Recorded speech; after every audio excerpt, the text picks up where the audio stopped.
നാട്ടിൽ നിന്നുള്ള agency through വന്നതാണ്, 50,000 കൊടുത്തിട്ടുണ്ട്, എന്നിട്ടാണ് ഇവിടെ വന്നിട്ടുള്ളത് എന്നൊക്കെ പറഞ്ഞിട്ട് അങ്ങനെ വരുന്ന ഒരുപാട് ആൾക്കാരുണ്ട്. ഇന്റർവ്യൂ അറ്റൻഡ് ചെയ്തിട്ടേ പൈസ ചോദിക്കും. കാരണം ഇന്റർവ്യൂക്ക് പോകുമ്പോൾ രജിസ്ട്രേഷൻ ഫീ 150 രൂപ. അതെ അതെ അതെ, അങ്ങനത്തെ ഒരുപാട് സ്കാമുകളും മീൻസ് ഇവിടുത്തെ കാര്യങ്ങളൊന്നും അറിയാണ്ട് ഡയറക്റ്റ് ആയിട്ട് ഇവിടേക്ക് വരുന്ന ആളുകളുണ്ട്. സോ അവർക്ക് എന്താണ് എൻ്റെ ഒരു അനുഭവത്തിൽ അവരോട് പറയാനുള്ളത്, ജോബ് പോർട്ടൽസിലൊക്കെ പോയി മാക്സിമം അപ്ലൈ ചെയ്തിട്ട് ഇങ്ങോട്ട് വരിക.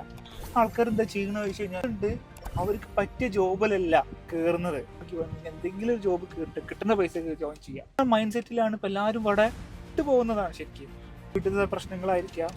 കയറുന്ന മുന്നേ 5-10 ഇന്റർവ്യൂ സെറ്റ് ചെയ്തതിന് ശേഷം കയറുക. ക്രെഡിറ്റ് കാർഡിലേക്ക് ഒരാൾ പയ്യൻ, അവൻ IT എഞ്ചിനീയറാണ്. അവന് പ്രശ്നം പറയാൻ എനിക്ക് വേറെ നിവൃത്തിയില്ല, റൂമിൽ റെന്റ് കൊടുക്കണം, അല്ലെങ്കിൽ അതിന്റെ ഓരോ ദിവസം ചെലവാണ് വരുന്നത്, ഇതേ പറ്റൂ. അതായത് നമ്മൾ ഇവിടെ പരിചയമുള്ള ഒരുപാട് ആൾക്കാരെ ആ പരിചയം ഒന്ന് പുതുക്കുക, പിന്നെ അതേപോലെ തന്നെ അവരോടൊക്കെ CVs ഷെയർ ചെയ്ത് കൊടുക്കുക. ഇതൊക്കെ ഒരു ബെറ്റർ വേ ആണ്. ഇപ്പോൾ ബ്രദേഴ്സോ അല്ലെങ്കിൽ ഫാമിലി മെമ്പേഴ്സോ ഒക്കെ ഉണ്ടെന്നുണ്ടെങ്കിൽ കുഴപ്പമില്ല.